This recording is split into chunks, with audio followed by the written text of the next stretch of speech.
Bonjour à toutes et à tous. J'espère que vous allez bien. Bienvenue à l'église Nouvel Espoir. J'invite nos amis qui sont encore peut-être dans les couloirs, en train de discuter, etc., à nous rejoindre, à prendre place. Ce culte va bientôt démarrer, ce culte un petit peu particulier, parce que c'est une journée de baptême où de nos jeunes sœurs, du coup, ont décidé de s'engager par les eaux du baptême, et c'est vraiment une joie. Avant de laisser la place à l'équipe de la louange, on va vous présenter du coup comment ce culte va se dérouler. On va avoir un temps de chant, de louange, de célébration. Ça va être un temps de joie, de fête. Donc sentons-nous libres, voilà, que l'on ait envie de se mettre debout, de rester assis, peu importe. Ça a peu d'importance, mais de seulement nous sentir libres, ça c'est important. Ensuite, on va avoir l'intervention avec un message, une prédication du pasteur Philippe Galchier. Puis, une courte intervention sur ce que symbolise le baptême. Et puis, on laissera la place ensuite à nos deux Sonia. C'est Sonia et Sonia aujourd'hui. Donc, c'est magnifique. Elles apporteront leur témoignage, s'engageront par les eaux du baptême. Et puis après, on se retrouvera pour un temps d'annonce. Ça vous va ?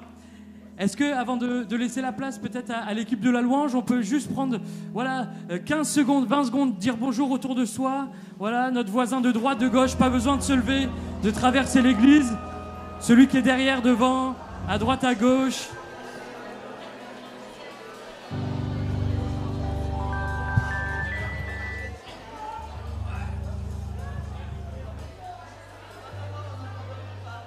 Yes, alléluia. On va prier. Voilà, on va prier. On va remettre ces moments entre les mains de Dieu. Peut-être que pour quelqu'un, plusieurs même, c'est la première fois que vous rentrez dans une église évangélique. Vous allez voir, tout va bien se passer. Vous allez pouvoir ressortir sans aucun problème. Vraiment, soyez bénis. Je vous invite à fermer les yeux. Voilà, incliner nos têtes. Alléluia, on va prier. Seigneur Jésus, merci pour ces moments. Merci mon Dieu, mon roi, pour cette journée que tu as faite. Seigneur mon Dieu, et cette journée, nous le prenons comme une journée de joie, une journée où encore nous allons voir, entendre, et Seigneur mon Dieu, ce que tu as pu faire, ce que tu as pu accomplir dans la vie de nos deux jeunes sœurs, mon Seigneur. Vraiment que tu puisses les bénir les familles, les amis également qui sont derrière nos sœurs, Seigneur Jésus, qu'elles soient également, Seigneur mon Dieu, au bénéfice de ta grâce. Oh Seigneur mon Dieu, que ces moments soient, Seigneur mon Dieu, des moments pour ta gloire, mon Dieu. Au nom de Jésus, Amen. Alléluia. Amen. Je vous invite à vous lever. On va louer le Seigneur ensemble. On va déclarer qu'il est celui qui règne au-dessus de tout. Et c'est une grâce d'être là ce matin. C'est une grâce d'être là ce matin et de pouvoir vivre ces bons moments ensemble. Alléluia. On chante ensemble. Amen.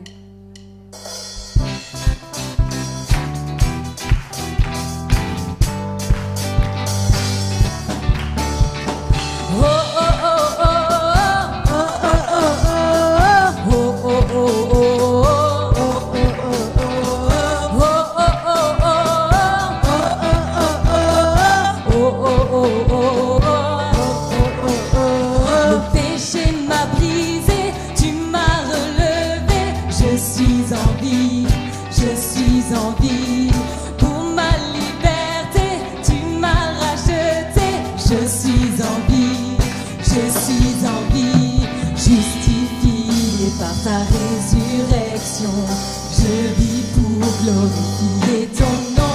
Tu crées en moi un cœur nouveau, par ton amour, nous t'élevons plus haut, toi le chemin, la vérité, tu es la vie, ô Dieu de l'infini. Oh oh oh oh oh oh oh oh oh oh oh.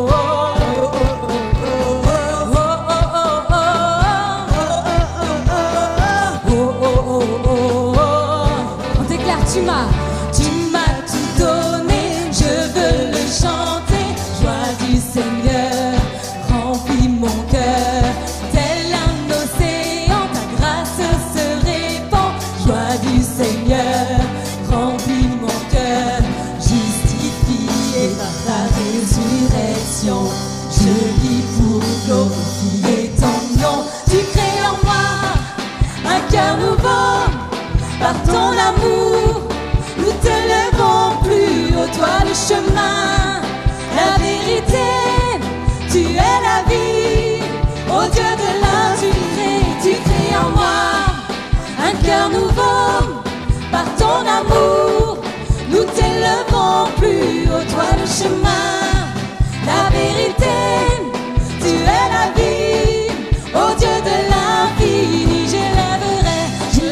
glorifié.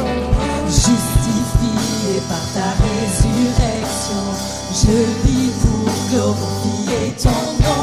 Tu crées en moi un cœur nouveau, par ton amour, nous t'élevons plus haut, toi le chemin, la vérité, tu es la vie, ô Dieu de l'infini, tu crées en moi un cœur nouveau, par ton amour, nous t'élevons plus haut, toi le chemin, la vérité, tu es la vie, ô Dieu de l'infini. Oh, oh, oh, oh, oh, oh, oh,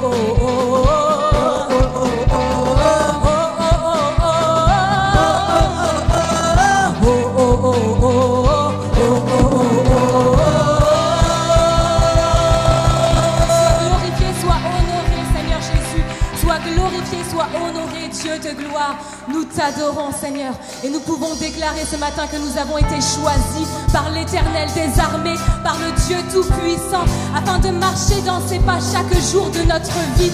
Alléluia. Nous sommes cette génération choisie. Amen. Chantons ensemble. Nous sommes une génération choisie, appelée pour montrer son excellence. Tout ce dont j'ai besoin, Dieu me l'a donné. Je sais qui je suis. Nous sommes une génération. Nous sommes une génération choisie, appelée pour montrer son excellence. Tout ce dont j'ai besoin, Dieu me l'a donné. Je sais qui. Alors je sais qui je suis en Christ. Ce que j'ai en Christ. Où je suis en Christ, je sais qui je suis, je sais qui je suis en Christ. Ce que j'ai en Christ, où je suis en Christ, je sais qui je suis. Je marche avec puissance, j'accomplis des miracles, je vis une vie de faveur. Je sais qui je suis, je marche avec puissance, j'accomplis des miracles, je vis une vie de faveur. Je sais qui je suis. Oh, oh, oh. Je sais qui je suis. Oh, oh, oh, oh, oh, oh, oh. Je sais. Nous sommes une génération choisie, appelée pour montrer son excellence. Tout ce dont j'ai besoin, dis-le. Tout ce dont j'ai besoin, Dieu me l'a donné. Je sais qui je suis. Nous sommes une génération choisie, appelée son excellence. Tout ce dont j'ai besoin, tout ce dont j'ai besoin, Dieu me l'a donné. Je sais qui je sais qui je suis en Christ. Ce que j'ai en Christ, où je suis en Christ. Je sais qui je suis, je sais qui je suis en Christ. Ce que j'ai en Christ, où je suis en Christ. Je sais qui je sais qui je suis en Christ. Ce que j'ai en Christ, où je suis en Christ. Je sais qui je suis, je sais qui je suis en Christ. Ce que j'ai en Christ, où je suis en Christ.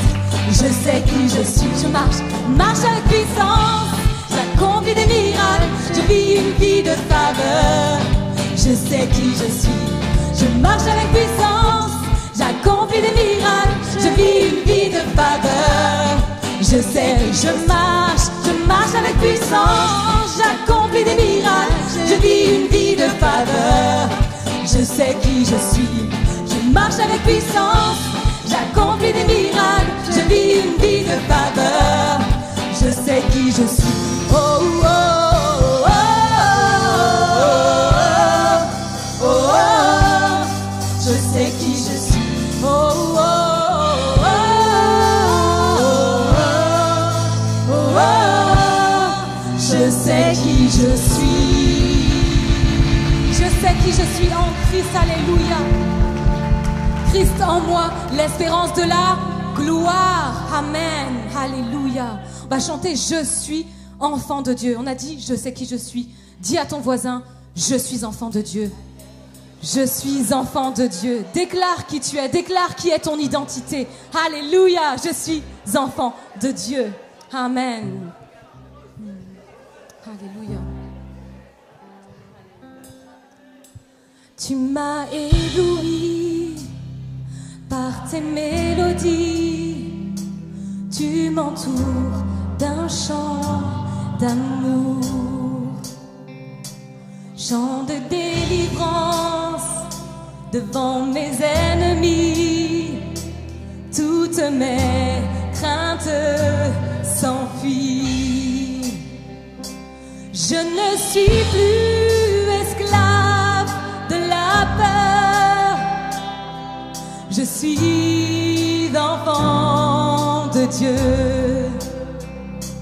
Je ne suis plus esclave de la peur. Je suis enfant de Dieu. Alléluia, je suis enfant de Dieu.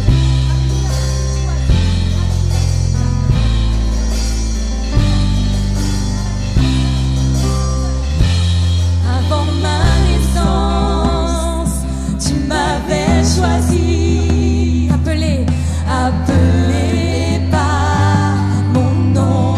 Tu m'as adopté, oui tu m'as adopté. Je suis de ta famille, ton sang coule dans mes veines. Je ne suis plus esclave de la peur. Je suis enfant de Dieu.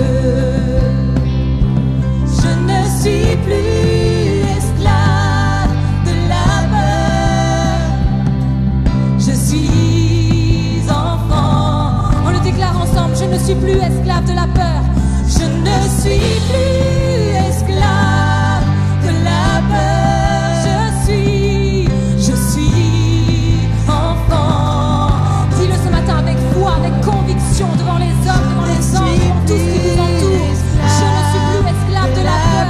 Qui je suis enfant. Je suis enfant de Dieu. Je suis ton enfant éternel.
suis plus esclave de la peur.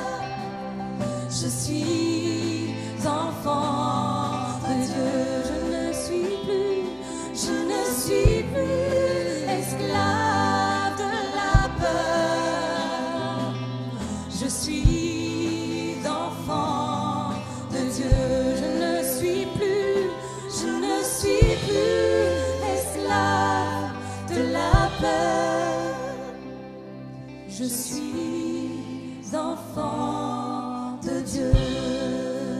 Alléluia, ce matin on peut le déclarer. Je suis enfant de Dieu. Seigneur, parce que nous croyons en toi. Nous croyons que tu es le Dieu de gloire, le Dieu tout-puissant. Nous croyons que tu as donné ton Fils unique pour nos vies, pour nous qui étions pécheurs, pour nous qui sommes pécheurs. Seigneur, tu es si bon, si glorieux. Alléluia. Béni soit ton nom, Seigneur. On va se remémorer au travers de ce chant, au travers de ces paroles, ce que Jésus a fait pour nous. Ce que Jésus a fait pour nous. Il a quitté son trône de gloire, la majesté éternelle, pour s'abaisser jusqu'à nous, pour venir nous chercher, pour venir vous chercher. Et aujourd'hui, vous allez témoigner de la puissance, de l'action de Dieu dans votre vie. Et c'est une gloire, c'est une grâce et c'est merveilleux. Alléluia. Béni soit ton nom, Seigneur Jésus. Alléluia. Béni sois-tu, Seigneur mon Dieu. Tu es bon, Jésus. Tu es ma victoire. Homme de douleur, Fils de Dieu, trahi par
à Dieu. Voilà, bienvenue à chacun, bienvenue à chacune. Merci pour la louange. Est-ce que vous allez bien? Est-ce que toutefois, ça va très bien, merci. Est-ce que toutefois, il y a des personnes qui viennent pour la première fois dans une église évangélique? Juste là, levez la main. Première fois, très bien, bienvenue. Alors, gardez la main bien haut parce qu'on va vous apporter des petits cadeaux qui viennent, voilà. Il y a devant. Est-ce qu'il y en a d'autres dont c'est la première fois? Très bien. Voilà, il y a devant.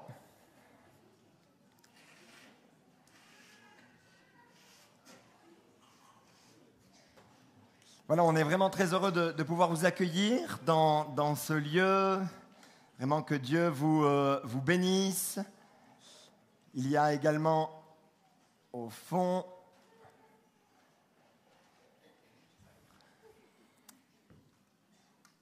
Voilà, dans le sac, vous avez pas mal d'infos sur l'Église et surtout, vous avez le Nouveau Testament qui vous permettra de lire, de découvrir qui est Dieu, parce qu'on entend beaucoup parler de Dieu, même sur les réseaux sociaux, il y en a pas mal qui font des petites vidéos parlant de Jésus, de qui est Dieu, mais le plus important, c'est d'aller le rencontrer vous-même. D'une manière personnelle. C'est bien beau d'entendre les expériences des uns et des autres, mais je crois et nous croyons que vous pouvez faire vos propres expériences avec Dieu et vous pouvez le rencontrer personnellement. Alors, nous vous invitons justement à lire et à méditer tout cela et à prier même de manière personnelle chez vous et nous croyons que Dieu va se révéler à vous. En tout cas, est-ce qu'on peut à nouveau les accueillir chaleureusement ? On va ensemble prier pour vous et prier également pour le message. Mon Seigneur, tu vois ces bien-aimés qui sont là pour la première fois dans une église. Nous te demandons de les bénir, mon Seigneur. Et en ton nom, mon Seigneur, nous les bénissons. Nous croyons que tu veux parler à leur cœur, tu veux parler à leur âme, tu veux les amener plus loin avec toi, mon Seigneur. Bénis également toute leur famille derrière. Tu vois les combats, les soucis qu'ils peuvent avoir en ce moment. Je crois que tu es celui qui répond, tu es celui qui fait des miracles encore aujourd'hui. Alors agis avec puissance dans leur cœur et dans leur vie. Bénis également ce temps de messages, de partage que nous allons avoir. Bénis les baptêmes tout à l'heure également, je crois, mon Seigneur, que tu veux parler à chacun. Ouvre nos cœurs, mon Seigneur, pour que l'on puisse recevoir ce que tu veux nous dire ce matin pour ta gloire, Jésus. Amen. Le titre de mon message, c'est « Objectif transformation ». Objectif transformation. Voilà que c'est ce terme de transformation, on l'entend de partout. Transformation, il y a transition, mutation, révolution. Il faut qu'il y ait une transformation. Vous avez, je pense, tous reçu dans votre boîte mail ou alors là, pendant les publicités, vous pouvez avoir un corps transformé. Vous l'avez reçu, ça, ce type de mail? Transformation physique, résultat garanti. En utilisant ce produit pour la maudite somme de 200 € par semaine, vous pouvez avoir le corps que vous rêvez depuis tant d'années, que vous cherchez. Et l'on voit que finalement, toutes les études montrent que 80% des personnes qui ont suivi le régime minceur reprennent du poids au bout d'1 an, 95% reprennent du poids au bout de 3 ans. Eh bien, il n'est pas cool, le pasteur, il nous casse notre mythe. Transformation en entreprise. Nous entendons beaucoup dans nos entreprises. On doit se transformer, on doit muter, on doit avoir là de nouveaux clients. Et il y a une étude qui a été faite que 70% des plans de transformation se soldent par un échec. Et le chiffre s'élève même à 84% quand il y a une transformation digitale. Même les entreprises qui disent « on va tout transformer », on voit avec le temps que c'est difficile et beaucoup arrivent à l'échec. Il y a transformation urbaine. Alors ça, on l'entend. On l'entend, transformation urbaine. Il faut que nos villes changent, il faut qu'elles soient plus écolo, et il faut qu'elles arrivent à zéro carbone. On doit mettre en place des villes beaucoup plus fonctionnelles, des villes résilientes, inclusives, et il y a toutes sortes de mots qui viennent, et il y a derrière toutes sortes d'investissements intelligents. On est aidé pour une transformation, et finalement on voit que c'est difficile même d'atteindre tous ces objectifs, la transformation. Objectif, transformation. On parle de transformation, mais est-ce qu'on arrive à atteindre ces objectifs-là? Quand nous lisons la Bible, nous avons un homme qui a vraiment marqué l'histoire du christianisme et qui est pas mal pris comme exemple dans le Nouveau Testament, c'est l'apôtre Paul. Un homme qui a connu une véritable transformation. Lui-même dira là à des chrétiens, mais vous avez entendu parler de mon comportement autrefois dans le judaïsme. J'étais finalement un persécuteur. Je cherchais à détruire. J'étais dans un cadre, j'étais dans une mentalité. Je faisais des choses, mais voilà ce que j'étais. J'étais dur, j'étais animé même d'un zèle excessif pour les traditions. Mais Dieu m'avait mis à part dès le ventre de ma mère et m'a appelé par sa grâce. Et quand vous découvrez l'histoire de cet homme, un persécuteur, un homme rigide, un homme dur, vous le voyez une fois qu'il a rencontré Jésus-Christ, là sur le chemin de Damas, ce n'est plus le même homme, totalement transformé, totalement changé. Ce qui s'est passé dans la vie de cet homme n'est pas seulement pour l'apôtre Paul, mais depuis que Jésus est venu sur la terre, il y a une œuvre de transformation qui s'opère dans les vies depuis des siècles. Et aujourd'hui, vous allez entendre deux témoignages de deux sœurs qui s'appellent toutes les deux Sonia, une avec un I, l'autre avec un Y. Je prends les paris pour qui a le Y et qui il y a le I. Mais plus important, c'est d'entendre comment ils ont été changés, comment ils ont été transformés. Il peut également le faire pour vous. Avant d'atteindre cet objectif de transformation, il est important de bien saisir les différentes évolutions qu'il peut y avoir dans nos vies. Déjà, il est important de mettre le focus sur la nature. La nature qui nous a formés. La nature nous a formés. La Bible nous dit dans Genèse, l'Éternel Dieu façonna l'homme avec la poussière de la terre, il insuffla un souffle de vie dans ses narines et l'homme devint un être vivant. Un petit peu plus tard, 1000 ans avant Jésus-Christ, le psalmiste David dira ceci, c'est toi qui as formé mes reins, qui m'a tissé dans le ventre de ma mère. Je te loue de ce que je suis une créature si merveilleuse. Tes œuvres sont admirables et je le reconnais bien. Dire que la nature nous forme est un premier élément auquel on doit s'attarder et vraiment écouter. Et bien sûr, derrière cet élément, nous y voyons Dieu. En effet, dans les textes bibliques, beaucoup de passages, là j'en ai pris que 2, mais beaucoup de passages nous montrent que Dieu est derrière tout cela.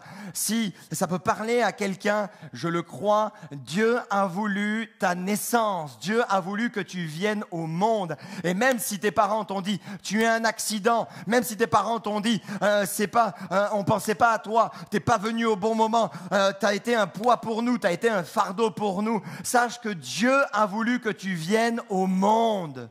C'est Dieu qui t'a formé. Dieu qui t'a formé. Quand nous regardons de plus près la formation de la terre, de la nature, nous découvrons dans Genèse 1 que Dieu a créé le monde minéral, l'air, la terre, la mer. Il a créé le monde végétal, les arbres, les plantes. Puis il a créé le monde animal avec donc tous les animaux de toute espèce. Puis pour dominer le tout, pour gérer le tout, pour s'occuper de l'ensemble, il a créé l'homme qui était à ce moment-là saint, pur, parfait, innocent. Certainement que dans votre tête et dans votre esprit, vous vous dites « Ah tiens, ça c'est bien la religion. Elle ne veut pas changer, elle ne veut pas évoluer. Ils pensent qu'il y a un Dieu derrière tout ça, alors que les scientifiques disent que, eh bien, il y a une évolution. Je crois personnellement que Dieu nous a créé, qu'il y a quelqu'un derrière tout cela, que le monde évolue. C'est normal que le monde ait évolué, mais avant tout, il y a un Dieu qui a donné la première impulsion, la première énergie. J'en veux pour preuve ce qu'a pu dire Max Planck, qui est fondateur de la science de l'infiniment petit. Il a déclaré ceci: « Toute la matière trouve son origine et existe seulement en vertu d'une force.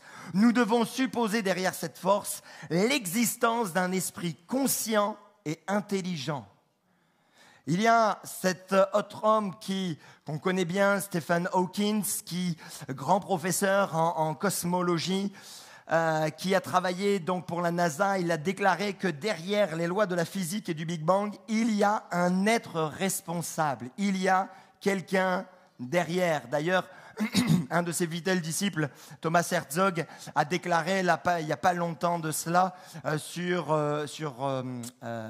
l'émission Quotidien de Yann Barthès, quand il est intervenu, il a dit oui, il y a peut-être Dieu, oui, peut-être que... Parce qu'il n'arrive pas à expliquer. Mais dans ses recherches, avec un livre qui est très difficile à lire pour quelqu'un qui n'est pas scientifique, pour arriver à la conclusion de... il y a quelqu'un qui a mis la première énergie, quelqu'un qui était derrière. Il n'ose pas dire Dieu. Arnaud Penzias, qui est encore en vie, astronome et physicien, qui a reçu le prix Nobel de physique en 1978, a déclaré lors d'une conférence en 2006 aux États-Unis: « Les meilleures données dont nous disposons sont exactement ce que j'aurais pu prédire si je n'avais rien lu d'autre que les 5 livres de Moïse, les psaumes et la Bible en général. » Et on parle de pointure, hein. On ne parle pas de celui qui a mis juste dans son laboratoire de l'eau et de l'huile et qui a découvert que l'huile était au-dessus de l'eau. Hein. Comprenez, c'est quand même des personnes qui sont allées plus loin, qui ont fait des recherches. Et ils arrivent à cette conclusion-là que derrière, nous ne sommes pas le fruit du hasard, mais derrière, on voit qu'il y a certainement la main de Dieu ou d'un être suprême. Et nous croyons que nous ne venons pas de nulle part et que Dieu avait prévu que nous venions ici sur cette terre. L'école nous a informés. La nature nous a formés, l'école nous a informés. Et ça, je pense que nous sommes tous allés à l'école. Il y en a qui ont poursuivi des études et d'autres, c'est les études qui les ont poursuivis. Mais le résultat, c'est le même. Nous sommes allés à l'école, nous avons été informés. La Bible nous dit: éduque l'enfant d'après la voie qu'il doit suivre, même quand il sera vieux, il ne s'en détournera pas. Informer l'enfant, instruire l'enfant est tout à fait normal, logique. Il s'agit donc de lui communiquer, de lui transmettre ce que nous avons reçu pour que chaque enfant ait toutes les cartes en main pour réussir. C'est le but, les buts de l'école et même de l'école de la République. L'instruction civique morale a toute sa place, mais en ce qui concerne la foi, dans notre beau pays de France, il ne faut surtout pas en parler. Et limite, avoir tendance d'aller vers l'athéisme. C'est comme ça, c'est l'école. Mais l'école, normalement, est là pour instruire, pour dire les choses que les parents ne peuvent pas connaître avec plusieurs spécialités. Mais en ce qui concerne l'instruction spirituelle, l'école, d'ailleurs, ce n'est pas son rôle et ne joue pas son rôle pour équiper les enfants de la République. Regardez ce qu'a dit Jules Ferry lors d'un cours de préparation des professeurs à la Sorbonne en 1892. Il dira: vous n'êtes pas seulement, messieurs les professeurs, des maîtres de langue, d'arithmétique ou de technologie, vous devez devenir des éducateurs. Vous devez inculquer à vos élèves, en un temps où tant de passions et d'utopies font appel à de vains rêves, aux folles convoitises, cette idée qu'il y a dans les choses humaines des réalités plus fortes que les volontés humaines, des nécessités qui tiennent à la nature même des choses, que l'humanité est dirigée non par le caprice, mais par la science. L'école a une influence, mais elle est limitée en ce qui concerne la foi. Et Jules Ferry, c'est un des pionniers de l'école de la République telle que nous la connaissons aujourd'hui. Tout de suite, il a posé ce constat-là. Il a dit, surtout, il faut revenir à la science. Donc le but de l'école, ce n'est pas de vous d'amener et de nous amener vers la foi, mais de rester sur des choses très pragmatiques. Elle joue son rôle. Et nous voyons que, même si l'école nous a informés, nous voyons que le monde nous a conformés.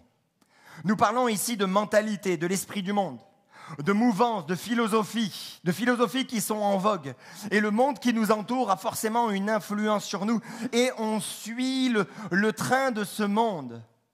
La mode, notamment. Suivre la mode. Alors, il y a des modes qui sont passées, qui étaient vraiment horribles. Et il y en a une, je suis tombé là-dessus, ça c'est interdit.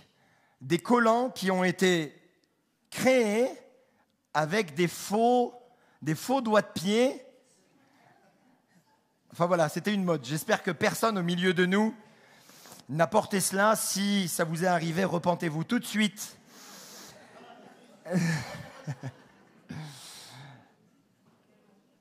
C'est interdit. Et il y a toutes sortes de modes comme ça qui passent, mais on peut être pris. Alors je prends quelque chose d'assez énorme, un petit peu loufoque, mais finalement, il y a des choses des fois que l'on suit, mais avec le temps, on se dit, mais pourquoi j'ai fait ça ?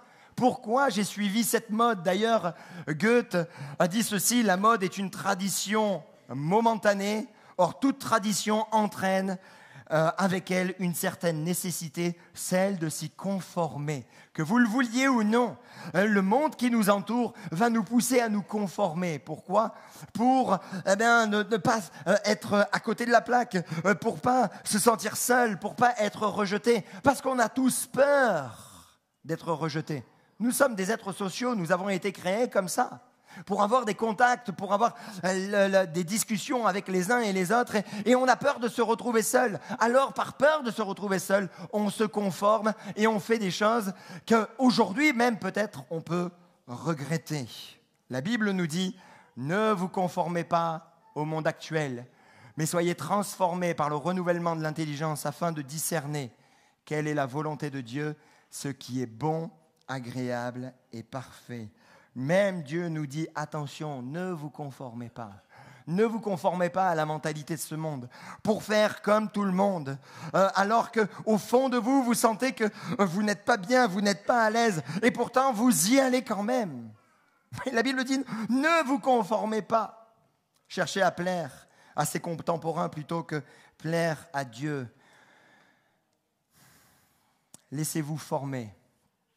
Laissez-vous moulé, si j'ose dire, par le Créateur de l'univers, qui, lui, veut le meilleur pour vous. Nous savons qu'il y a toutes sortes de philosophies, de mentalités qui sont passées. Ça n'a pas libéré les personnes. On pensait, après-guerre, que ce que l'on allait apporter, le capitalisme, allait rendre les gens heureux. Mais on voit que les gens, ça ne les a pas rendus heureux. Bien sûr, avoir un frigidaire, une machine à laver, ça aide. Mais ce n'est pas ça qui remplit le cœur de l'homme. Et on pensait, on se disait, waouh, on va arriver, grâce aux nouvelles technologies, à un niveau où on sera heureux. Demain, ce sera peut-être des robots qui seront là dans notre cuisine et qui nous feront des bons petits plats, qui nous diront, il faut aller faire les courses, tu n'as plus de beurre. Et nous, on lui dira, c'est ton boulot, ça, fais des courses toi-même. Je te donne ma carte. Ouais, enfin, on verra. Et on pensera que, bien sûr, ça va peut-être nous rendre heureux, on sera peut-être épanoui, on aura plus de temps pour nous. Mais est-ce que ça rendra heureux ? Peut-être pas encore. C'est évident, le monde essaiera toujours de nous conformer. Mais même si les technologies avancent, on n'est pas contre les technologies. Il y a des choses qui sont bonnes et même qui sont très bonnes pour préserver l'humanité de maladies, d'arrêt cardiaque et de tellement d'autres choses. Je crois qu'il y a des choses que la technologie ne pourra pas nous apporter, que les robots ne pourront pas nous apporter, que seul Dieu peut nous apporter, parce que le robot commencera à s'améliorer de plus en plus avec l'intelligence artificielle, de voir un petit peu nos sentiments, mais celui qui connaît véritablement nos cœurs, c'est Dieu, et il n'y a que Dieu qui peut répondre aux besoins de vos cœurs. Oui, le monde nous a conformés, et on peut dire d'une manière générale, la vie nous a déformés. Nombreux pourraient affirmer cela, qu'ils ne sont pas nés au bon endroit, au bon moment. Ils ont vécu des choses qu'ils n'auraient jamais dû vivre. Et c'est la vie, c'est même pas de leur faute. C'est même pas leur choix, c'est même pas les décisions qu'ils ont prises, c'est que ça leur a été imposé. Et quand nous sommes petits, faibles, enfants, voilà que certaines personnes malveillantes prennent le dessus sur nous réduisent, nous rabaissent, nous font du mal. La vie nous fait du mal, la vie nous déforme. Alors qu'on était des enfants heureux, joyeux, on a fait une mauvaise rencontre à un mauvais moment, à un moment où on ne pouvait même pas être protégé, même pas se rebeller, même pas dire non, arrêtez. Eh bien, finalement, il y a eu ce moment qui nous a totalement déformés. On a perdu notre joie, on a perdu notre paix, on a perdu là notre amour, notre vision des choses a totalement changé, notre vision du monde a changé. La vie, oui, nous a déformés. Ce que l'on a vécu, ce que l'on a connu, et puis les choix également que nous avons faits, nous ont déformés. Sur ce point-là, Paul apporte un regard bien plus aiguisé et il dira, pour ma part, sans la loi, je vivais autrefois, mais quand le commandement est venu, le péché a repris vie en moi et je suis mort. Il a compris que le péché, là en lui, il y avait quelque chose de mauvais. Et en fait, ça l'a mené vers quoi? Ça l'a mené vers la mort. La mort intérieure, la mort spirituelle. Le péché, voilà ce qui déforme l'homme. À y regarder de plus près, quand nous lisons la Genèse, nous voyons et nous découvrons que tout a commencé là-bas. C'est là-bas que les problèmes ont commencé dans le jardin d'Éden. Plus le temps passe, plus l'homme est déformé par le péché.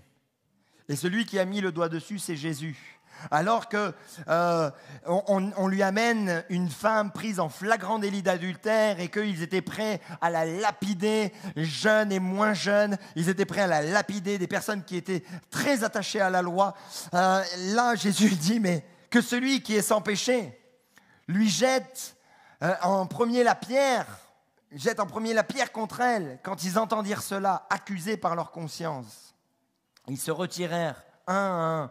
Mais regardez ce qu'il dit. Depuis les plus âgés jusqu'au dernier, et Jésus resta seul avec la femme qui était là au milieu. Des plus âgés jusqu'au dernier. Des plus âgés aux plus jeunes. Jésus lance cette phrase. Ok, celui qui n'a pas péché, qui jette en premier la pierre. Mais finalement, les plus âgés, quand ils ont fait un petit bilan rapide de leur vie, ils se sont dit, ouh là là, bon, allez, on rentre à la maison. Hein.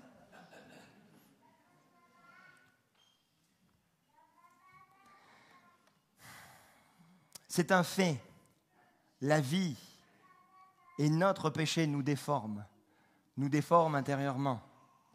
On fait rentrer dans nos cœurs certaines choses qui nous conduisent dans des addictions, dans des réflexions, dans des pensées qui sont arrêtées. Et plus le temps passe, moins quelquefois on arrive à changer, à évoluer. La vie nous a déformés, le péché nous a déformés. Mais Jésus-Christ peut vous transformer.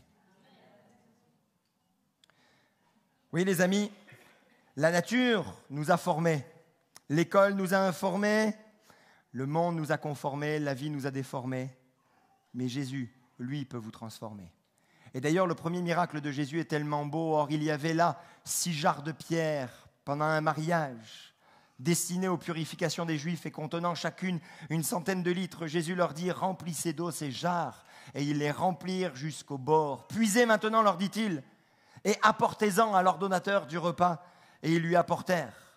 L'organisateur du repas goûta l'eau changée en vin, ne sachant pas d'où venait ce vin, tandis que les serviteurs qui avaient puisé l'eau le savaient bien. Il appela le marié et dit, tout homme sert d'abord le bon vin, puis le moins bon après, qu'on soit enivré. Mais toi, tu as gardé le bon vin jusqu'à présent. Tel fut à Cana en Galilée le premier des signes miraculeux que fit Jésus. Il manifesta sa gloire et ses disciples crurent en lui. Premier miracle. Pourquoi je vous dis que Jésus peut vous transformer? Parce que son premier miracle, finalement, est tout un symbole pour chacun d'entre nous. Lors des mariages et dans la culture orientale, avant de rentrer dans un lieu, on mettait de grandes jarres parce qu'on venait à pied et bien sûr, il n'y avait pas tous les pavés comme on peut avoir ou du goudron nickel lisse que l'on peut avoir aujourd'hui. Mais ils marchaient dans la terre et forcément, ils venaient, ils avaient les pieds sales, ils avaient les mains sales, ils devaient également se débarbouiller s'ils venaient avec une petite calèche. Donc, quand ils arrivaient dans l'endroit, il y avait là des grandes jarres où chacun prenait de l'eau, se débarbouillait, hop, se mettait bien et ensuite pouvait rentrer, un petit peu de parfum. Non, je ne sais pas s'il faisait ça. Enfin bref, il faisait quelque chose pour sentir bon. et donc, il rentrait. Et donc, il y avait ces jarres qui étaient là. Et Jésus est incroyable. Alors qu'il n'y a plus de vin, alors que la mère de Jésus qui était là, elle ne pouvait rien faire. Pas de force, pas de puissance. Elle dit, bon, allez le voir et faites tout ce qu'il vous dira. Et là, Jésus dit, ok, voyez là les vases, allez-y maintenant, allez puiser. Oui, mais c'est les vases de purification, donc c'est sale l'eau. L'eau, elle n'est pas bonne, c'est pas terrible quand même. Allez, ils y vont. Est-ce qu'on peut se mettre juste un petit peu à la place des serviteurs? Ils y vont, ils puisent, ils savent où est-ce qu'ils ont puisé, ils savaient à quoi ça servait. Tout le monde les a vus, ces jarres de pierre. Tout le monde a vu tout le monde se débarbouiller. Et eux, ils y vont. C'est la fin pour moi. Dès demain, je reçois une lettre recommandée. Oui, buvez de ce vin, buvez. Et finalement, l'ordonnateur, je veux dire quelque chose. Aïe, aïe, aïe, aïe, aïe, il a dérouillé. Et là, il dit, mais c'est pas possible. J'ai fait des mariages. À chaque fois, on garde le moins bon pour la fin. Mais toi, tu nous as surpris, toi, hein? Toi, tu as gardé le meilleur pour la fin.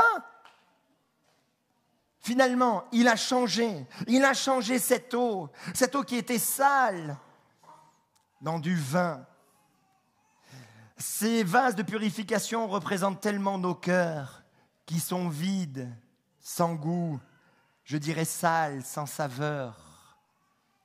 Parce que là où nous sommes allés, ce que nous avons fait, ça nous a salis intérieurement. Même si à l'extérieur, on peut s'arranger un petit peu, mais à l'intérieur, on sait que certaines choses ont eu un impact de ce que l'on a vu, de ce que l'on a fait, des endroits où nous sommes allés, ont un impact sur nos cœurs et finalement, ça a sali nos cœurs. Et ça, c'est nos cœurs. Mais Jésus veut changer ces cœurs. Là où c'est sale, là où c'est mauvais, il veut apporter de la joie, il veut transformer, il veut apporter de la fête. Et là où vous vous sentez sale, là où finalement il y a tout à jeter aux égouts, lui, il veut vous transformer, changer totalement. Et que là où il y a la saleté, lui, il peut vous amener la joie. Oui, il peut vous transformer. Ce premier miracle, finalement, est tout un symbole. On aurait tellement voulu que le premier miracle, ce soit la multiplication des pains. On aurait tellement voulu que le premier miracle soit la résurrection de quelqu'un. Mais là, le premier miracle, c'est l'eau changée en vin. Finalement, c'est comme nos cœurs. Il veut transformer nos cœurs. Napoléon Bonaparte, empereur des Français, a dit ceci: en 25 ans, j'ai conquis qu'une partie de l'Europe. Jésus, lui, en quelques années, a conquis le monde. Mes amis, peut-être ce que je vais vous dire va vous paraître choquant, mais Jésus veut conquérir vos cœurs. pas en vous faisant la guerre, pas en vous humiliant. On a entendu parler de conquêtes où il y a eu de la guerre, où il y a eu des atrocités. Son arme, l'arme de Jésus, pour vous, c'est l'amour. C'est l'amour. Et il veut vous conquérir par l'amour. Je crois que quand on se marie avec quelqu'un, on ne force, en tout cas aujourd'hui en grande majorité, on ne force personne. Quand les personnes se marient, c'est par amour. Ce passé, là, c'est cette époque révolue où on obligeait. C'est par amour. Et Jésus, il veut vous conquérir. Il veut conquérir votre cœur par amour. Et pas pour vous asservir, pour vous amener cette véritable liberté, pour transformer votre cœur, pour transformer votre vie, pour faire une œuvre merveilleuse. Oui, Jésus transforme les cœurs et Jésus veut transformer vos cœurs. Objectif transformation. Comment? Eh bien, vivre cela, et j'invite l'équipe de louange à revenir sur scène. Réalisez que ce monde, ce péché, vous a déformé. Si vous faites un constat là de votre vie simple, peut-être que vous direz, mais là le pasteur, il a peut-être appuyé sur des points qui parlent à mon cœur, mais les amis, on est tous passés par là, enfin tous. Pour beaucoup d'entre nous, nous sommes passés par là, où le Seigneur a pointé du doigt toutes ces choses qui nous ont déformés, ces choses que nous avons vécues, connues alors qu'on n'a rien demandé, d'autres choses à cause de nos choix, à cause de nos décisions qui ont sali nos cœurs. Et finalement, on se disait, mais je ne mérite rien. Finalement, mourir, c'est peut-être la seule solution. Mais Jésus peut transformer. Jésus nous a transformés. Jésus peut transformer votre cœur. Alors oui, objectif transformation. Oui, mais pasteur, c'est quoi l'objectif? Qu'est-ce que je dois faire? C'est quoi le pèlerinage que je dois faire? Les amis, le pèlerinage que vous devez faire, c'est seulement 30 cm. Le chemin que vous devez faire, c'est 30 cm. Mais pasteur, c'est quoi ce pèlerinage de 30 cm? C'est pas long. Ben non, c'est pas long. Mais c'est juste entre là et là. Entre votre manière de penser, votre réflexion et votre cœur. C'est ça le pèlerinage que vous devez faire. Et juste dire à Dieu, mon Dieu, je te donne mon cœur. Viens changer, viens le transformer. Vous en faites pas, vous ne serez pas déçus. Il va faire cette œuvre de guérison. Il va accomplir le miracle. Et en plus, ce qui va réjouir encore plus votre cœur, c'est que lui-même va venir faire sa demeure et peut venir faire sa demeure dans votre cœur par le Saint-Esprit. Le Saint-Esprit peut venir là sur vous. Le Saint-Esprit, c'est Dieu. Dieu lui-même qui va venir sur vous et qui peut venir également en vous pour continuer cette œuvre de transformation. Vous pouvez démarrer quelque chose aujourd'hui et ensuite, il va assurer, si j'ose dire, le service après-vente. Il va vous aider à continuer à faire cette œuvre de transformation parce qu'il ne peut pas tout faire d'un coup et il ne va pas tout faire d'un coup, mais les choses vont se faire petit à petit et vous allez être de plus en plus beau. Votre cœur va se rapprocher de plus en plus de l'exemple parfait qui est le Christ.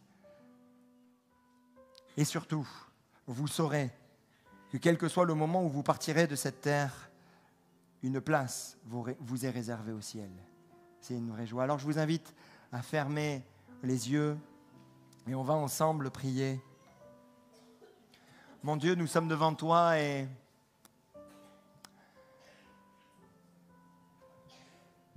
je crois que certaines choses ont été dites, apportées. Tu es celui qui libère, tu es celui qui délivre, tu es celui qui guérit. Tu es celui qui touche les cœurs. Tu es le bienvenu au milieu de nous. Alors que quelqu'un est en train de penser à quelque chose de métaphysique, comme je viens de vous le dire, il n'y a que 30 cm à faire.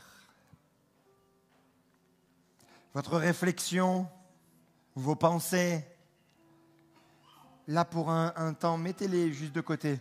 Commencez à lui parler avec votre cœur. Il est là.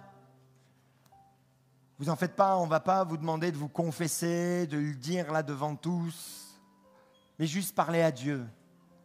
Vous avez vécu des choses, vous avez connu des choses, vous avez fait des mauvais choix. Parlez-lui et dites-lui, viens transformer mon cœur. On va juste avoir un petit temps de silence avec juste le piano qui nous accompagne. Que d'une manière personnelle, vous puissiez parler à Dieu.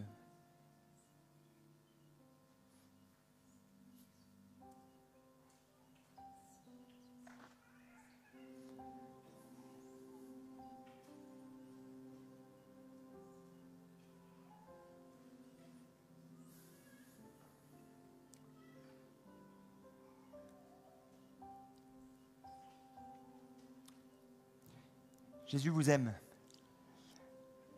Et la preuve de son amour, c'est que, avec ce que vous avez vécu, avec ce que vous avez connu, alors qu'il ne le méritait pas, pourtant il est allé jusqu'au bout de la mission qui lui était confiée, c'était mourir pour chacun d'entre nous, mourir sur la croix, pour porter toutes nos blessures afin que vous soyez et que nous soyons guéris.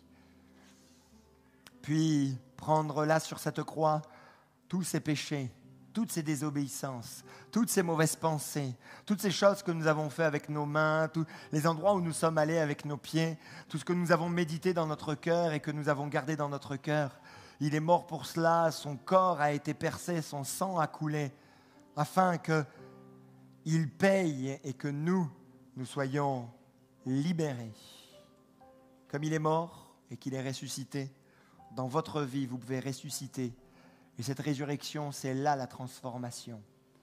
Elle est là la transformation, les amis. Alors, si vous voulez que Jésus fasse ce miracle, juste là à votre place, levez votre main et on n'ira pas plus loin, mais juste levez votre main à votre place alors qu'on a tous les yeux fermés. Levez là votre main à votre place si vous voulez de ce Jésus. Le Seigneur voit votre main, le Seigneur voit votre main également derrière. Alléluia, le Seigneur voit votre main devant, oui, au milieu également. Le Seigneur voit votre cœur, le Seigneur voit votre cœur également.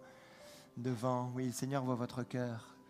Le Seigneur voit votre cœur également ici, devant. Le Seigneur voit ton cœur derrière, ma chérie. Alléluia, le Seigneur voit votre cœur. Merci Jésus d'agir maintenant, mon Seigneur. Merci de visiter les cœurs. Merci de visiter les âmes, mon Seigneur, maintenant, Jésus-Christ. Et fais cette œuvre de guérison, fais cette œuvre de libération. Et comme tu es mort à la croix et que tu es ressuscité, eh bien, mon Seigneur, je te prie afin que leur vie soit ressuscitée maintenant, mon Seigneur. Démarre quelque chose de nouveau. Et fais cette œuvre, ce travail, mon Seigneur, de changement de cœur. Et que là, à ton contact, ils puissent vivre, ils puissent découvrir, ils puissent apprendre de toi. Seigneur, merci parce que tu les aimes. Tu les aimes, mon Seigneur. Tu les aimes, mon Jésus. Et parce que tu les aimes, tu les transformes. Merci, mon Dieu. Alléluia, amen. On va chanter ce chant qui fait partie de l'Évangile, car Dieu a tant aimé le monde, qu'il a donné son Fils unique, afin que quiconque croit en lui, et dans le quiconque, vous mettez votre prénom, vous mettez ce que vous êtes.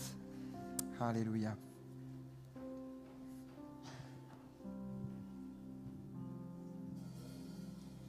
Car Dieu a tant aimé le monde qu'il a donné son Fils unique, afin que Sandra, quand elle croit, ne périsse pas et qu'elle ait la vie éternelle.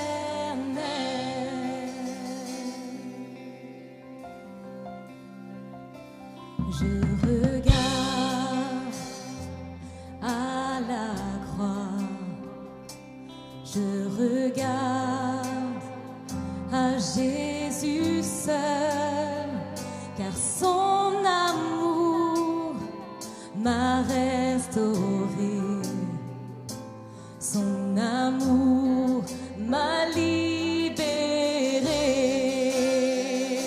car Dieu a tant aimé le monde qu'il a donné son Fils unique, afin que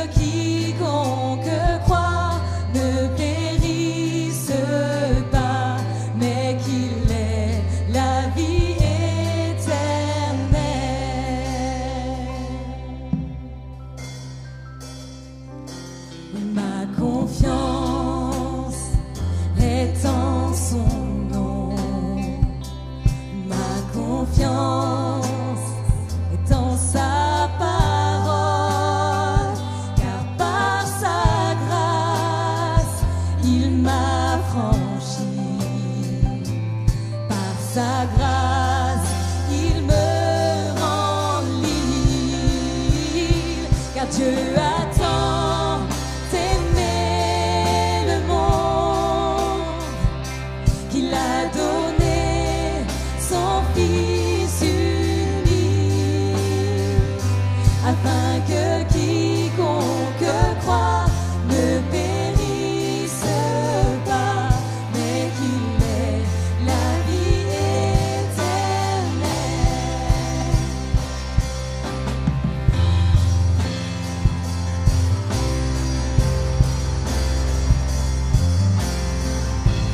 Seigneur Jésus, merci ô éternel mon Dieu, béni soit ton nom Seigneur, toi qui es vivant, toi qui es tout puissant, toi qui nous as sauvés Seigneur, nous t'adorons ce matin et nous bénissons ton nom, nous te louons ô éternel. Nous pouvons déclarer que par ton sang Seigneur nous sommes libres, ô éternel mon Dieu. Par son sang précieux, il m'a libéré pour la gloire de son saint nom. J'abandonne ma vie pour l'amour de Christ. Sa grâce m'a sauvé par son sang précieux. Il m'a libéré pour la gloire de son saint nom. J'abandonne ma vie pour l'amour de Christ. Sa grâce m'a sauvé. Car Dieu a tant aimé le monde qu'il a donné son Fils unique, afin que quiconque croit ne périsse pas, mais qu'il ait la vie éternelle. Car Dieu a tant aimé le monde qu'il a donné son Fils unique, afin que quiconque croit ne périsse pas, mais qu'il ait la vie éternelle. Oui qu'il ait la vie éternelle. Alléluia, amen. Voilà, vous pouvez reprendre place avant de laisser la place au témoignage de nos deux sœurs. Voilà, comme à notre habitude, on va vous expliquer. Alors beaucoup connaissent la signification de baptême, du pourquoi finalement on a là des personnes adultes, pourquoi on a un bassin. Voilà, dans le fond, vous le voyez peut-être pas, mais on a un petit bassin où du coup nos sœurs vont rentrer à l'intérieur et vont être plongées dans ces eaux. Tout d'abord, le mot baptême. Quand on regarde sa signification initiale en grec dans la Bible, il nous est dit que baptême veut dire immersion. Donc déjà, ça c'est la base, c'est déjà le pourquoi on procède à une immersion totale des personnes, parce que dans la Bible, quand on voit des baptêmes dans la Bible, à chaque fois ce baptême avait lieu par immersion et non pas par aspersion, par toute autre chose. Donc ça c'était la première chose. La deuxième chose, le baptême signifie, c'est très symbolique. C'est une symbolique très très forte. Ça symbolise une mort à notre vie passée. En rentrant dans ces eaux, en y plongeant d'une certaine manière, c'est comme si on laisse derrière notre vie passée. Avec Pasteur Philippe en a parlé, peut-être toutes les décisions, les choix que nous avons pris qui n'ont pas été très bons, très judicieux, très très très sains. Nous laissons également toute notre vie de blessures, toutes les choses qui sont venues dans notre vie, qui nous ont impactés, qui nous ont déformés, et dire mais Seigneur, voilà maintenant comme un symbole, je laisse tout ça derrière moi dans ma vie passée sans toi. Et bien évidemment, ces sœurs, on les relève, on les laisse pas dans l'eau. C'est aussi le symbole d'une vie nouvelle, d'une nouvelle marche, où en fait d'une certaine manière, ça y est, à partir de ce jour, même si nos sœurs, bien évidemment, elles marchent avec le Seigneur bien avant aujourd'hui, mais c'est voilà, je marque devant Dieu, devant les hommes et devant le diable que j'appartiens à Jésus et que cette nouvelle vie que je veux mener avec lui, elle commence aujourd'hui. Donc le baptême, par immersion, parce que c'est ce que ça veut dire, le baptême c'est un symbole très important d'une mort. On laisse la vie passer derrière nous et on démarre une vie nouvelle. Et enfin, le baptême, la Bible nous dit que c'est un engagement d'une bonne conscience envers Dieu. Le fait de s'engager par les eaux du baptême, c'est envers Dieu un engagement d'une bonne conscience. Et ce verset, qu'est-ce qu'il nous explique? Qu'est-ce qu'il nous démontre? Cela nous parle finalement d'un engagement volontaire. On n'a pas forcé Sonia ni Sonia à s'engager par les eaux du baptême. On leur a pas dit, écoutez, ça fait tant de temps que vous venez à l'église, donc maintenant, bam, c'est le baptême. Peu importe finalement l'état de votre cœur, où vous en êtes dans votre marche avec le Seigneur. Non, c'est un engagement volontaire. Elles n'ont pas été forcées par qui que ce soit, aucun membre de famille, ni par l'église, ni par les pasteurs. C'est un engagement volontaire. Et puis c'est un engagement d'une bonne conscience. Donc ça veut dire que pour avoir cet engagement d'une bonne conscience, il faut avoir conscience finalement de ce que l'on fait. C'est un acte sérieux, c'est quelque chose de sérieux, d'important. Ce n'est pas quelque chose qu'on fait à la légère, ce n'est pas un baptême que l'on fait pour pouvoir se réjouir après autour d'un bon repas, etc. Ça peut être l'occasion, bien sûr, mais on ne le fait pas pour ça. Non, c'est parce qu'on a eu conscience qu'avant l'intervention, avant finalement la venue de Jésus dans notre vie, nous étions perdus. Nous étions perdus dans notre vie. Nous étions sales, comme ces eaux sales, pleines de péchés, pleines de choses qu'on a pu faire, dire, penser. Et pour cela, pour avoir cette conscience-là, bien évidemment, il nous faut arriver à un âge où on réalise pleinement l'importance de cet acte, de ce baptême. Et c'est pour cela que ce matin, il n'y a pas d'enfants, parce que nous croyons que les enfants, ils sont trop jeunes, ils n'ont pas forcément l'appareil critique pour pouvoir dire mais effectivement, là ce que j'ai fait c'est vraiment mal, etc. Et je marchais, on permet, chez nous, aux enfants de prendre le temps de cheminer, aux ados de cheminer, etc. Et puis, arriver à un âge de raison, 16, 17, 18 ans, de s'engager par les eaux du baptême. Donc voilà pourquoi, ce matin, nous avons 2 femmes qui vont s'engager volontairement par immersion dans ces eaux. Amen. Ça y est. On va laisser la place maintenant à la première Sonia. Ça va aller. Est-ce qu'on peut l'applaudir? Voilà. Attention, ne pars pas tout de suite. Je vais d'abord prier pour toi. D'abord, je vais prier pour toi. Et après, on va passer au baptême. On prie tous ensemble pour notre sœur. Mon Dieu, nous t'apportons notre sœur Sonia. Et merci pour tout ce que tu as fait dans sa vie, mon Jésus. D'où tu l'as tirée. Tu avais pour elle des plans parfaits, merveilleux, glorieux. Mon Seigneur, et tu n'en as pas terminé avec elle. Seigneur, nous te prions pour elle-même, pour l'ensemble de sa famille. C'est vrai, ils ont vu le changement et ils ont une nouvelle compagne, ils ont une nouvelle maman. Mon Seigneur, merci parce que il y a d'autres grâces et d'autres bénédictions qui vont découler, mon Seigneur, de sa relation avec toi. Alors, mon Seigneur, je te prie afin qu'elle tienne bon, qu'elle tienne ferme, mon Seigneur, qu'elle tienne jusqu'au bout, jusqu'à la fin. Mon Seigneur, tu es fidèle et mon Seigneur, tu vas la soutenir, tu vas l'entourer. Elle a senti cette puissance, elle a senti cet amour et qu'elle continue à le sentir de manière forte et puissante, mon Dieu, pour ta gloire, Jésus. Amen. Sonia, est-ce que tu crois que c'est Dieu qui est intervenu dans ta vie? Oui. Est-ce que tu crois qu'il est venu pour te sauver? Oui. Est-ce que tu crois qu'il a de beaux projets pour toi et qu'il te prépare une place dans le ciel? Oui, je le crois.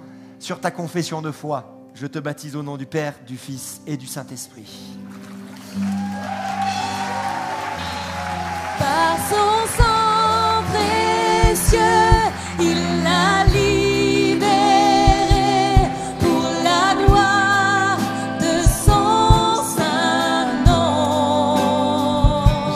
J'abandonne ma vie pour l'amour de Christ, sa grâce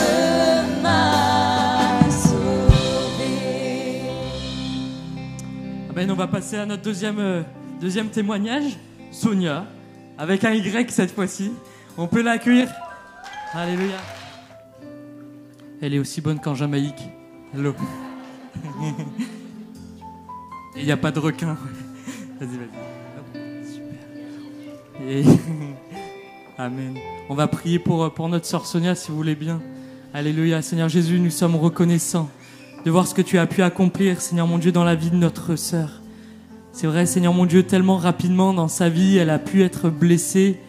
Elle a pu recevoir, Seigneur Jésus, comme des graines de peur, Seigneur mon Dieu, qui l'ont amenée à toujours essayer de prouver aux hommes sa valeur, Seigneur Jésus.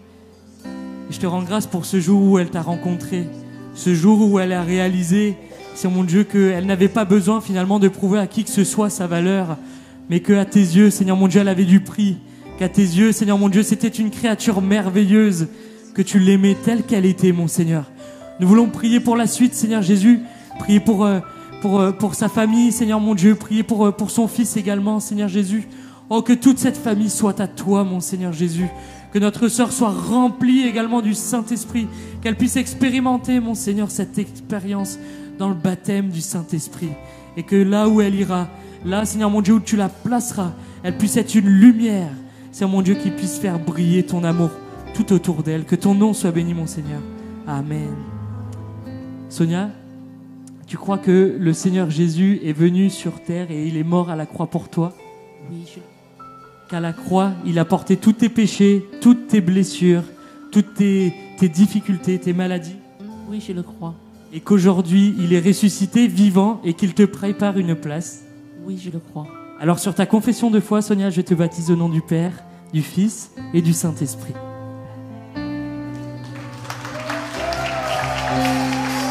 Tu fends la mer.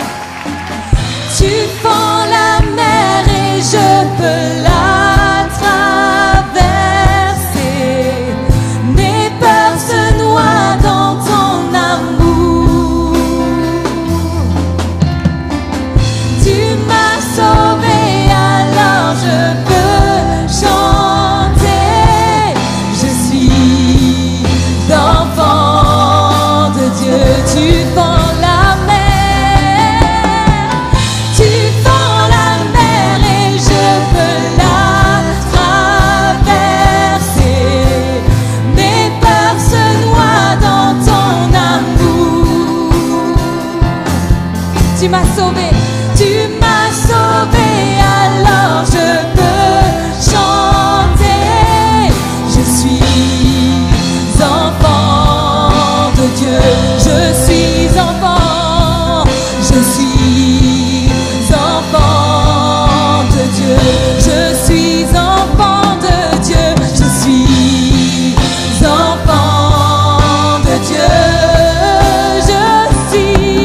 Je suis enfant de Dieu.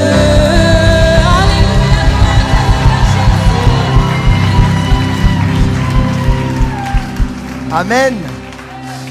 Voilà, notre moment se termine. Nous avons été tellement heureux de voir ces beaux baptêmes. Si vous avez des questions, n'hésitez pas à venir nous rencontrer, Pasteur Manu, moi-même. Il y a également possibilité de prier après. On va passer aux annonces. Donc, il y a une équipe qui se tient à votre disposition si vous souhaitez juste à la sortie. Hop là. Si vous... J'ai pas... Quelqu'un me parle? Bon. Non. Bon. Voilà, donc à la sortie, il y a des personnes qui se tiennent à votre disposition. Si vous avez besoin de prière, de discussion, nous-mêmes, nous sommes là. Ceux qui ont l'habitude, qui sont réguliers là dans l'église et qui n'ont pas fait le sondage la semaine dernière, nous avons des sondages qui sont là et Pasteur Manu se tient avec des stylos. Il y a des petites enveloppes stylos et juste en sortant, mettez dans la boîte les sondages. On a besoin d'avoir vos retours. La fête des voisins, comme annoncé. Donc, juste après, il y a la fête des voisins. Donc, il y a des voisins qui vont venir. Il y a toute une petite équipe qui a organisé en bas, qui a organisé dehors. Donc, saucisses, merguez. Pour sortir, ne sortez pas de ce côté-là parce que vous avez les barbecues, d'accord? Donc, sinon, vous allez être grillés. Donc, passez de l'autre côté, par la grande porte. Donc voilà, assister à la fête des voisins. Donc il y a pas mal d'animations, il y a vide-grenier en bas, il y a des jeux, des animations. On va passer une bonne partie de l'après-midi ensemble. Ça va nous permettre également de nous connecter les uns aux autres, de parler, de se découvrir, de partager. Voilà, donc restez là. Je pense que vous avez amené les saucisses. Vous avez amené vos saucisses? Oui, super. Et les merguez, oui. Et du poulet. Ok. Des gâteaux. Bon, on va arrêter là. Mais enfin, il y a tout ce qu'il faut, hein. Aujourd'hui, donc, vous avez le vestiaire solidaire également qui est ouvert. Je rappelle que tout l'argent récolté, c'est pour l'association Mosaïque avec un axe bien particulier. Ce sont les maraudes. Tous les lundis soirs, il y a une équipe qui sort pour les maraudes. Une équipe, donc ça coûte de sortir. Et donc là, l'argent va être pour ceux qui sont dans la rue. Mardi, foi et partage. Avant-dernier, foi et partage. Oui, c'est bon, hein. Vous en faites pas, les sœurs, hein. Voilà, avant-dernier, foi et partage. Jeudi, donc, prière, 19h30. Sortie de fin d'année, inscrivez vos enfants. Dernière date, c'est le 28. Le 28 juin. Inscrivez vos enfants pour cette sortie. Notez bien également, donc tous les dimanches où il y aura les petits hérités, où les enfants seront pris en charge. Si vous n'êtes pas inscrit à la newsletter pour avoir toutes ces infos, inscrivez-vous par le site www.églisenouvelleespoir.fr et sur la page d'accueil, il y a pour vous inscrire à la newsletter, donc inscrivez-vous. Le mariage de Sophie et Stéphane qui vous invitent, on l'a annoncé, voilà, donc retenez bien la date. Le camp d'ado. Donc là aussi, inscrivez-vous, ça se remplit vite. Il reste 5 places. 5 places. Alors les parents, inscrivez-vous rapidement pour cela. Les dons en ligne peuvent toujours être effectués. Ou alors vous avez des boîtes, les petites boîtes bleues pour soutenir l'Église, pour soutenir l'œuvre de Dieu. Voilà, vous pouvez le faire. Ou alors en ligne directement. Si vous voulez un rendez-vous, Pasteur Manu sera en vacances dès ce soir minuit. Mais si vous l'appelez à 11h55, vous en faites pas, il va quand même prendre l'appel et il sera avec vous en prière jusqu'à 2-3 heures du matin. Voilà, donc, il sera en vacances pour 2 semaines. Voilà, mais moi je suis toujours là, donc n'hésitez pas à prendre rendez-vous avec le secrétariat. Les réseaux sociaux, vous pouvez nous suivre pour avoir toutes les infos. Écoutez, likez, partagez. Et on vous souhaite à tous un bel été. Que Dieu vous bénisse. Rentrez bien. Allez embrasser nos sœurs.